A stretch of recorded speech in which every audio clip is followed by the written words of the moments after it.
서로 한번 인사할까요? 아우, 우리 여근사님은 중간에 혼자라 멀리 인사해야 되겠다. 옆에 분들에게 하나님이 오늘 성도님을 기뻐하십니다. 이렇게 한번 인사하겠습니다. 예, 하나님은 성도님을 기뻐하십니다. 권사님, 장로님, 모두 집사님 기뻐하십니다. 예. 오늘 중간 분당 기도하는 날인데 오늘 권사님 혼자서 기도 받겠네 이제. 예, 좋습니다. 그래도 늘 오다가 빠진 우리 장로님 가정도 위해서 기도합시다. 할 때. 예. 여러분, 이 세상에서 가장 강력한 무기가 있다면 무엇이라고 생각하십니까? 예, 아마 대부분의 성도님들은 북한이 부지런히 만들고 있는 핵무기가 아닐까 그런 생각을 하실 텐데요. 여러분, 그 핵폭탄보다 더 강력한 무기가 있다는 것을 아십니까? 실제로 미국에서 있었던 일합니다. 여러 나라에서 핵폭탄을 만드는 기술을 갖게 되고 많은 나라들이 이 핵폭탄을 소유하게 되자 어느 해 미국에서 비밀 회의가 극비리에 열리게 되었답니다. 최초의 핵폭탄 제조를 감독했던 오펜하이머 박사를 비롯해서 국방성의 고위급 관리들이 참석한 이 회의는 더욱 강력한 핵폭탄을 연구하기 위한 것이었습니다. 다른 나라들도 만들기 시작했으니 감히 우리나라를 흉내내지 못할 더 강력한 것을 만들어야 되지 않겠는가? 이 오펜하이머 박사가 수많은 질문을 받던 중에 한 고위 관리로부터 이런 질문을 받습니다. 혹시 핵폭탄보다 더 강력한 무기가 있습니까? 만약 적들이 핵폭탄으로 공격해 온다면 그럴 경우 그것을 막아낼 방어 무기는 있습니까? 하고 질문을 했습니다. 이 질문을 받은 오펜하이머 박사는 얼굴에 미소를 띄우면서 자신 있게 이렇게 대답했답니다. 핵폭탄보다 강한 무기는 현대의 기술로는 만들어낼 수 없습니다. 그러나 핵폭탄을 막아낼 수 있는 그런 무기는 있습니다. 그러자 회의장에 모인 사람들이 수근수근합니다. 이야, 그 무기를 막아낼, 핵폭탄을 막아낼 무기가 있단 말인가? 깜짝 놀라며 그것이 무엇이냐고 묻자 이 오펜하이머는 이렇게 대답합니다. 그것은 이 세상에 하나밖에 없는 평화라는 무기입니다. 라고 대답했다고 합니다. 우리는 이 예화에서 평화, 평강의 힘이 얼마나 크고 소중한가 하는 것을 느낄 수 있습니다. 핸드릭슨이라는 신학자도 이렇게 말합니다. 평화, 평강이란 이 신자들의, 성도들의 영혼 속에 비친 하나님의 미소다. 평화란 이 성도들, 이 신자들의 영혼 속에 비친 하나님의 미소다. 참 시적이면서도 놀라운 표현인 것 같습니다. 평화, 평강이 하나님의 미소와 맞먹는 힘이 있다는 거죠.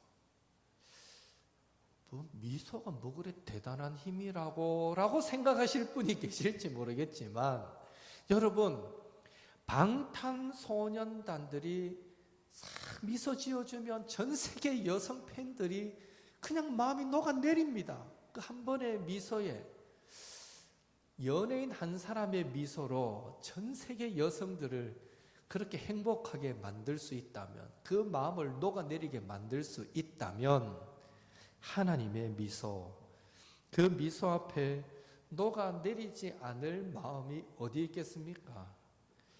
그 하나님의 미소가 닫혀진 마음 가운데 열지 못할 마음이 어디 있겠습니까? 그 하나님의 미소 앞에 상처받은 심령들 가운데 위로받고 격려받지 못할 그런 심령이 어디 있겠으며, 그 하나님의 미소 앞에 화합하지 못할 관계가 어디 있겠느냐라는 것이죠. 하나님이 미소 지어주면 모든 문제는 한순간에 해결되는 것입니다. 그 하나님의 미소와 맞먹는 것이 바로 평화다, 평강이다 라는 거죠. 그런 의미에서 하나님의 미소라고 할 수 있는 평화는 우리 믿는 자들이 가질 수 있는 최고의 영적인 무기임과 동시에 우리 믿는 자들이 많은 사람들과의 관계 속에서 반드시 추구해 가야 할 믿음의 자세요, 또 여러 가지 힘들고 어려운 상황 속에서 우리가 누려야 할 소중한 하나님의 선물이다라는 사실을 우리는 꼭 기억해야 할 것입니다. 그렇다면 우리는 어떻게 해야 이 평화, 이 평강 속에 거하게 될까요? 오늘 본문을 가지고 한 4가지 정도의 방법을 찾겠습니다. 첫째로, 우리 안으로는 이 예수님 안에서 항상 기뻐하며 살아갈 때, 예수님 안에서 항상 기뻐하며 살아갈 때 우리는 평강 속에 거할 수 있습니다. 4절 같이 읽겠습니다. 주 안에서 항상 기뻐하라. 내가 다시 말하노니 기뻐하라. 기쁨의 서신답게 바울은 이 빌립보 교회 성도들을 향해서 여러 번 기뻐하라, 기뻐하라 지금 말하고 있습니다. 빌립보서 1장에서는 이 바울의 갇힘이 지금 옥에 갇혀 있는 상황이잖아요. 바울의 갇힘이 오히려 그리스도가 전파되는 계기가 되었는데, 그 전파되는 예수 그리스도가 우리 모두를 구원에 이르게 하기에 기뻐하고 기뻐하라 라고 1장에서 기뻐하라 말합니다. 2장에서는 자기를 낮추어서 십자가에서 죽기까지 복종하신 예수 그리스도, 그분이 우리의 순종의 모델이 되심으로 바울은 예수님을 본받아서 빌립보 교회 성도들의 믿음의 재물과 그 섬김 위에 자신이 전제로 드려질지라도, 즉 빌립보 교회 성도들의 믿음의 제사와 섬김이 더 온전해지도록 기꺼이 자신이 죽을지라도 기뻐한다라고 하면서 빌립보 교회 성도들에게 그런 것을 너희들도 기뻐하라 라고 말하는 것을 보게 됩니다. 예수님이 죽기까지 자신을 낮추시고 복종하신 것, 그것을 기억하면서 나도 빌립보 교회 성도들 너희들의 믿음의 제사와 그 섬김이 더 온전해질 수만 있다면 기꺼이 내가 전제란 제사로 내가 기꺼이 너희들을 위해서 내 생명까지 다 바쳐도 나는 기쁘다 하면서 너희들도 이런 기쁨을 가져라 라고 2장에서 권면합니다. 그리고 3장에서는 내게 유익하던 모든 것을 해로 여길 만큼 예수 그리스도를 아는 지식이 가장 고상하기에 예수 그리스도를 이미 얻었고 그 안에 있음을 기뻐하라. 더 나아가서 예수님을 위하여 고난과 부활에 참여하여 부르심의 상을 위하여 달려가고 있다라는 사실을 기뻐하라 라고 3장에서는 말하고 있고요. 여기 4장에서는 예수님이 우리를 충족시키시고 만족시키시는 분이라서 기뻐하라 라고 또 우리에게 권면하고 있습니다. 다시 말해 우리가 이 땅을 살아가다 보면 안 좋은 일도 많이 있지만 이미 우리가 얻은 그 구원의 감격과 하나님 안에서는 모든 것이 합력하여 선을 이룬다라는 그 하나님의 섭리, 하나님의 섭리하심을 바라보는 믿음 안에서 우리는 항상 기뻐해야 한다라고 지금 강조하고 있는 것입니다. 더불어서 읽지는 않았지만 빌립보서 4장 13절에 나오듯이 내게 능력 주시는 자 안에서 우리가 모든 것을 할 수 있느니라. 내게 능력 주시는 자 안에서 모든 것을 할 수 있기에, 즉 예수님은 능히 우리를 도우실 수 있는 분이시기에, 예수님 한 분만으로 우리는 충분하기에 그 예수님 안에서 바울은 기뻐하라 라고 말하고 있다는 것입니다. 요즘 우리는 얼마나 기쁨 가운데 살아가고 계십니까? 혹시 예수님 한 분만으로 만족하지 못하기에 우리는 종종 기쁨을 잃어버릴 때가 있지는 않는지요? 바라기는 예수님은 우리 영혼에 참 만족과 기쁨을 주시는 충분한 조건이 되신다라는 사실을 기억하시고, 예수님 안에서 예수님 한 분만으로 만족하고 기뻐하고 찬송하는 가운데 평강의 삶을 살아가시는 저와 여러분이 되시기를 예수님의 이름으로 축원합니다. 우리가 안으로는 예수님 안에서 기뻐하며 살 때 평강을 누리고요. 둘째로 밖으로는 인간관계를 잘 맺어갈 때에 우리는 또 평강 속에 거할 수 있습니다. 2절 같이 읽겠습니다. 내가 유오디아를 권하고 순두개를 권하노니 주 안에서 같은 마음을 품으라. 빌립보 교회 안에 핵심적인 두 여인, 유오디아와 순두개. 이 두 여인이 하나 되지 못했을 때 그 교회 가운데는 진정한 평화가 없었습니다. 이 두 여인의 영향력이 상당했던 것 같아요. 빌립보 교회 성도들이 한두 명이 아니었을 텐데 사도 바울이 그 교회의 평화를 위해서 직접 편지를 쓰면서 이 두 여인의 이름까지 언급해가면서 두 여인에게 한 마음을 품으라 라고 권할 정도면 이 두 여인 때문에 교인들이 이러지도 못하고 저러지도 못하고 마음이 불편하고 힘들었던 모습들이 분명히 존재했었던 것 같습니다. 여러분은 도대체 그게 뭔지를 모르겠죠. 우리 교회는 그런 일이 없었으니까. 혹시 제가 모르는 사이에 있었습니까? 두 분 권사님의 알력으로 인해 가지고 교인들이 심기가 불편하고 막 교회 오기가 힘들어지고 또 가면 두 사람 으르렁거린 거 봐야 되는데 싶어서 교회 오는 게 괴롭고 뭐 이런 적이 있었나요? 우리 옥토교회는 아마 없었을 것 같은데, 하여튼 한국의 많은 교회들 뭐 적게는 두 패로 세 패로 나눠져서 싸우는 교회들이 지금도 많습니다. 우리가 늘 기도할 때 내 개인을 위해서도 기도하지만 한국 교회를 위해서 기도할 때는 크고 작게 교회들마다 일어나는 다툼과 분쟁들이 다 사라지도록 우리 늘 기도해야 될 것입니다. 그런 다툼 속에 분명 한 명, 두 명, 세 명, 네 명, 교회가 이런 곳이라면 나는 신앙생활 하기 싫어 이러고 교회를 떠난 사람들이 얼마나 많겠습니까? 대구도 큰 교회 한 1, 2년 다투는 사이에 교회가 반의 반토막이 났다 뭐 이런 얘기를 들었는데, 물론 그 중에는 이 교회 시끄러우니까 내 딴 교회 가야 되겠다 하고 이웃 교회를 갔을 확률도 있습니다. 그래라도 신앙생활 잘하면 천만다행인데 대중에 신앙이 약한 사람들은 그만 시험 들고 실족해서 교회를 떠나버리거든요. 그러면 그렇게 떠난 사람들은요, 자기 혼자 떠난 걸로 끝나지 않아요. 이미 상처가 깊어졌기 때문에 자기가 속한 그곳에서 예수 믿는 사람들을 핍박합니다. 예수 믿는 것들 다 겉으로만 그렇고 이러고 가장 핍박하는 사람들이 그런 사람들, 상처받고 떠난 사람들, 더 우리 기독교를 박해하는 그런 역할들을 감당할 수밖에 없는데, 그래서 어찌됐건 교회는 평화를 누려야 됩니다.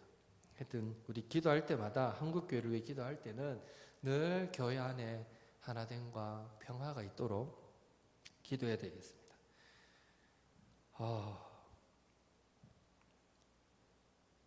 이 유오디아와 순두개, 그들이 나눠져 있으니 교회는 평화가 없었겠죠.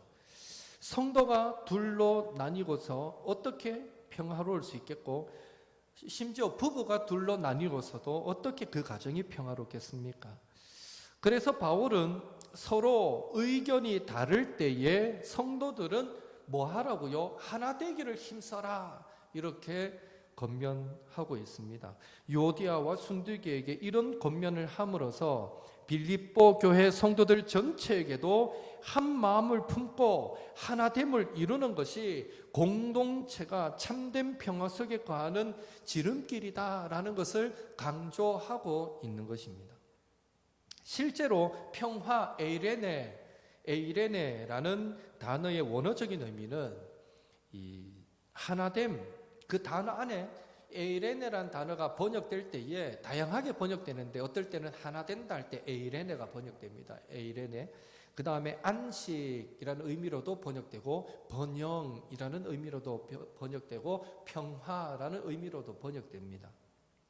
실제로 이 에이레네라는 단어의 원어적인 의미 안에 이런 다양한 의미가 있습니다. 결국 하나됨을 이룰 때 진정한 마음의 안식을 얻게 되고 더 나아가서 관계나 상황이 번영되어 궁극적으로 평화를 이루게 된다라는 이런 의미가 평화라는 이 한 단어 안에 폭넓게 담겨 있다라는 것이죠. 또한 5절 말씀 같이 읽습니다. 너희 관용을 모든 사람에게 알게 하라. 주께서 가까우시니라.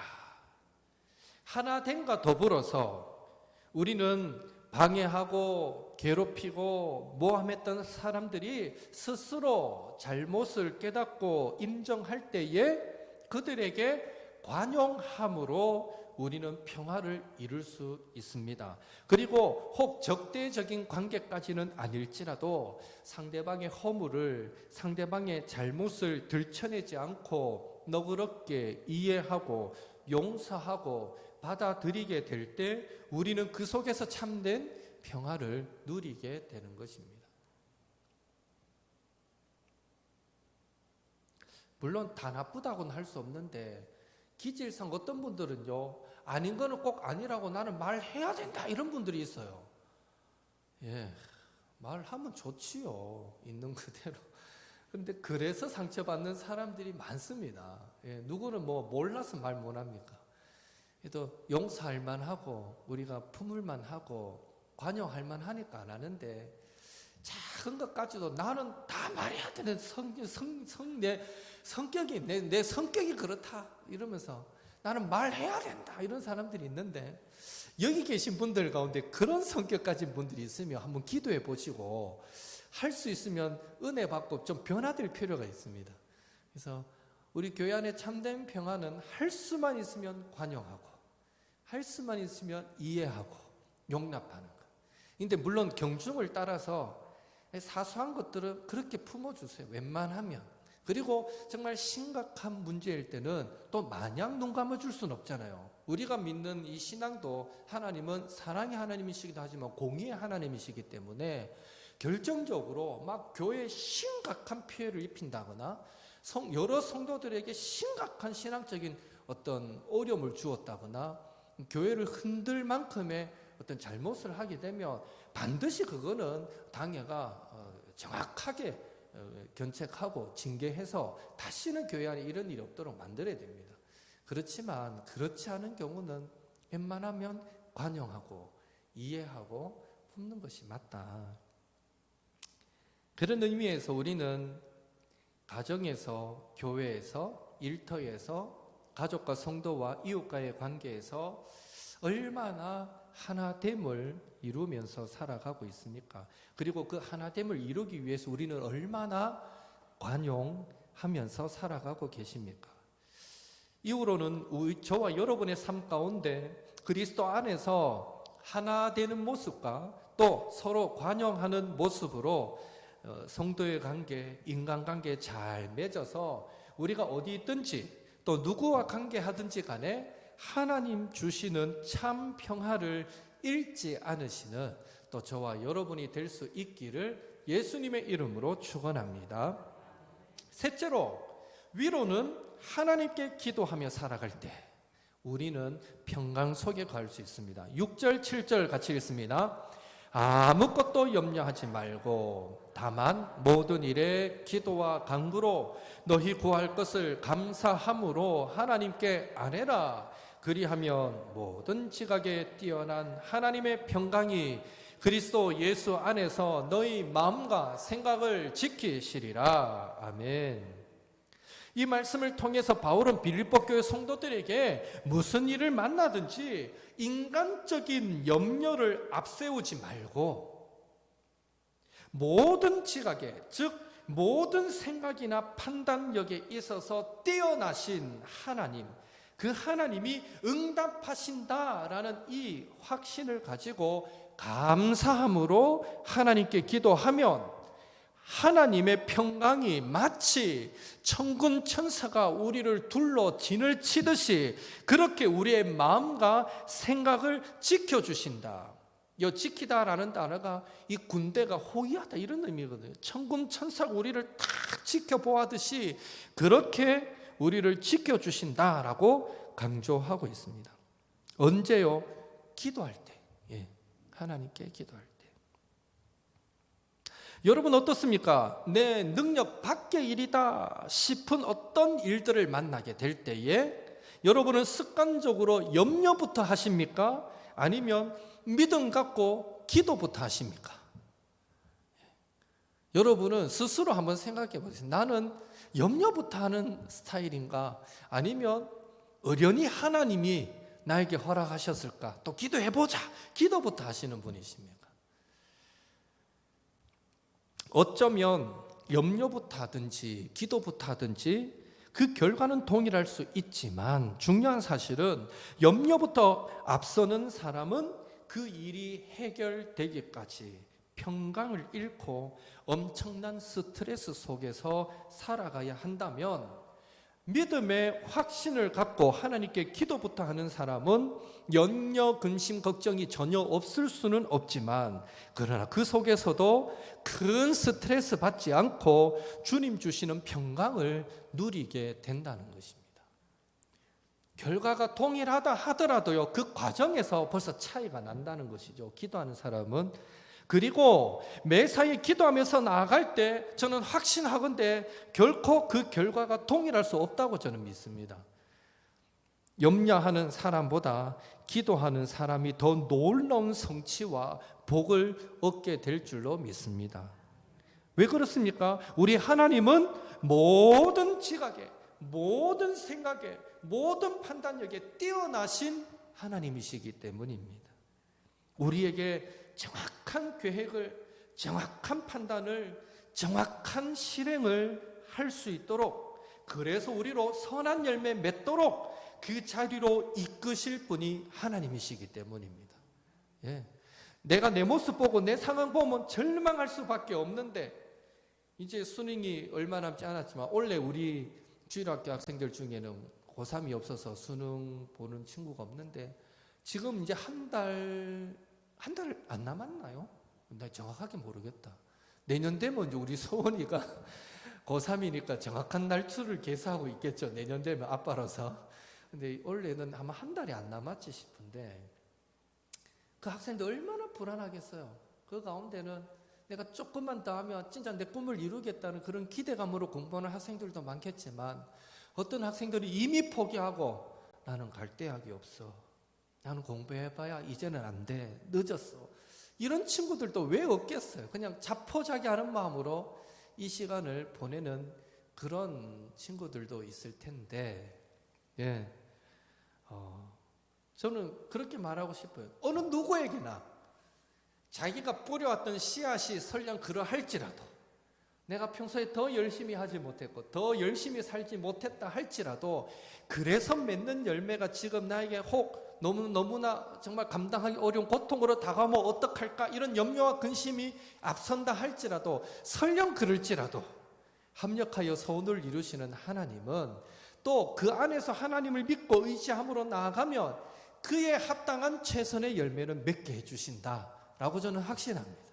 그런 의미에서 우리의 자신은 늘 염려 근심하고 절망하고 자포자기하는 게 아니라 끝까지 믿고 신뢰하고 기도하면서 달려나가는 것이어야 한다라는 것이죠.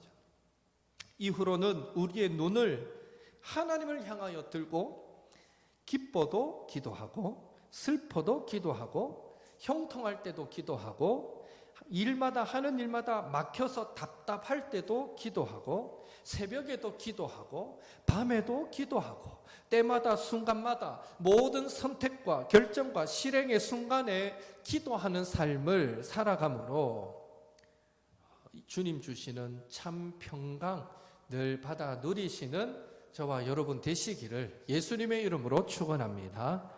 마지막으로 이제 아래로는 말씀 아래에 살아갈 때 우리는 평강 속에 거할 수 있습니다. 8절 9절 같이 읽겠습니다. 끝으로 형제들아 무엇에든지 참되며 무엇에든지 경건하며 무엇에든지 오르며 무엇에든지 정결하며 무엇에든지 사랑받을 만하며 무엇에든지 칭찬받을 만하며 무슨 덕이 있든지 무슨 기림이 있든지 이것들을 생각하라. 너희는 내게 배우고 받고 듣고 본 바를 행하라. 그리하면 평강의 하나님이 너희와 함께 계시리라. 아멘. 한마디로 어떤 순간에든지 무슨 일을 하든지 간에 성경을 통해서 배운 대로 행하며 살아갈 때 우리는 하나님께서 주시는 평강을 맛보는 정도가 아니라 평강의 하나님이 직접 우리와 함께 하시는 함께 하시는 축복을 누리게 된다라고 지금 말씀하고 있다는 것입니다. 예. 하나님이 평강 주시는 정도가 아니라 내가 너와 함께 할게 하고 함께 하시는 축복. 말씀 아래에 살아가게 될 때 그렇습니다. 하나님이 함께 하시며 정말 그것 역시 모든 게 끝난 것 아닙니까? 하나님께서 함께 하시면 어떤 일이든지 어떤 관계든지 간에 우리는 선한 열매 맺고 또 이기고 승리할 수밖에 없는 것입니다. 하나님이 함께 하시는데 질 수가 없는 것이죠. 그런데 이 은혜가 바로 말씀에 순종하며 살아갈 때, 말씀대로 행하며 살 때 주어지는 축복이다라는 것입니다. 그런 의미에서 오늘 우리는 얼마나 말씀에 순종하는 삶, 말씀 아래에 있는 삶, 말씀의 통치를 받는 삶, 그 말씀과 동행하는 삶을 살아가고 있습니까? 하나님의 말씀이, 주의 말씀이 가라 하면 가고 서라 하면 서는 그런 복종의 모습이 저와 여러분에게 얼마나 있습니까?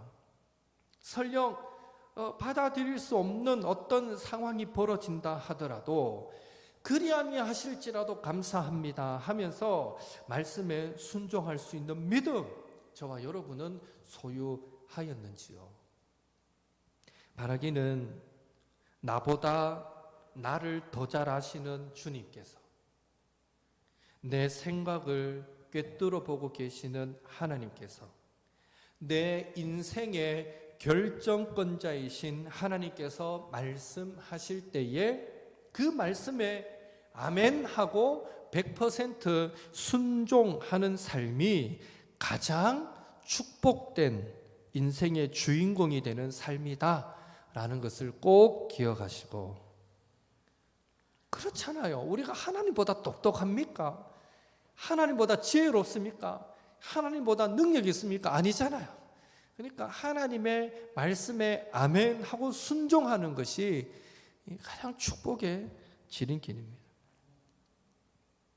갑자기 원고 없는 딴 게 생각이 나는데, 칼빈이 기독교 강요에서, 우리도 재작년에 했나요? 기독교 강요를 한번 같이 오후 예배 시간에 나눈 적이 있는데, 칼빈이 기독교 강요에서 어떻게 말하나 하면 피조물을 설명하면서 우리는 피조물이 아니냐, 하나님은 창조주가 아니냐, 창조주와 피조물은 우리 인간이 교만하니까 그걸 전제로 칼빈이 말하는 거예요. 창조물과 피조물은 얼핏 보면 별 차이 아닌 것 같아 보여도 근본적으로 차이가 난다 하면서 칼빈이 든 예는 뭔가 하면, 피조물은 시간과 공간에 제약을 받는다.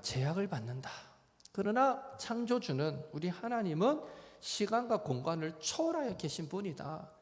감히 우리 인간이 하나님이 이렇다 저렇다고 말할 수 없는, 우리는 비교 안 되는 존재다. 그런데 어떤 사람들은 하면서 칼빈이 그 예를 들기를, 그런데 어떤 사람들은 하나님이 왜 6,000년 전에, 보통 창조과학적으로 이 지구의 역사를, 우주의 역사를 6,000년이라 보지 않습니까? 구약 4,000년, 신약 2,000년이라 보기 때문에 왜 6,000년 전에 그 전능하신 하나님이 이 지구를, 우주를 만드셨는가?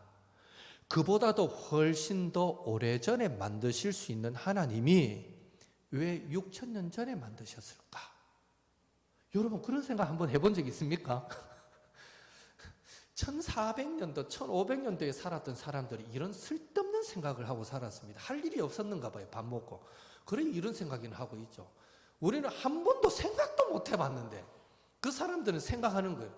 하나님은 전지전능하신데 이 지구를 만들 때, 우주를 만들 때 수만 년 전에 만드실 수 있는 하나님이 6,000년 전에 만드신 걸 보면 하나님은 게으르신 분이다, 이래 얘기했어요. 좀 일리가 있어 보입니까? 하나님은 능력은 있잖아요. 얼마든지 6,000년 전이 아니라 수만 년 전에 우주를 만들어서 지구의 역사가, 성경 역사가 수만 년이 되도록 할 수 있는데, 이 종교개혁 당시 칼빈이 살던 시대 때 일부 하나님을 비꼬고 기독교를 비꼬는 사람들의 그 말 중에는 이런 말이 있었다는 거예요. 하나님이 6,000년 전에 이 우주와 지구를 만든 거 보면, 훨씬 이전에 만드실 수 있는 하나님이 그때 만든 거 보면 하나님은 상당히 게으르신 분이시다, 이렇게 칼빈이 뭐라고 말하냐면, 과연 우리가 하나님을 그렇게 말할 수 있냐는 거예요. 그럴 수 없다. 왜? 우리는 피조물의 한계 안에 갇혀있기 때문이다. 그러니까 우물 안에 갇혔다, 이런 표현을 쓰거든요. 우리는 갇혀있는 존재다. 갇혀있는. 그러니까 우리의 생각으로 하나님이 이렇니 저렇니 절대 말하지 말자. 그저 우리가 생각할 수 있는 범위 안에서만 생각하고 우리가 묵상할 수 있는 범위 안에서만 묵상하자. 그것으로도 우리는 하나님이 어떠하신 분이신지 충분히 알 수 있다. 그렇게 칼빈이 이야기를 했는데요. 그런 의미에서 다시 돌아오면 우리는 연약한 피조물에 불과해요. 우리가 아무리 똑똑해도 하나님이 우리 인생에 두고 가르쳐 주시는 그 방향대로 가는 것, 그거 이상 더 좋은 방법을 선택할 능력이 없어요, 우리에게는. 그런 의미에서 우리는 늘 하나님이 말씀하실 때 아멘하고 순종하는 것이 가장 복된 길이다라는 것을 기억하시고, 항상 그런 의미에서 하나님의 말씀을 가까이 하시고 더욱 그 말씀에 순종하며 살아가심으로 모든 순간에 이 평강에 하나님께서 함께 하시는 축복, 저와 여러분의 것이 될 수 있기를 예수님의 이름으로 축원합니다.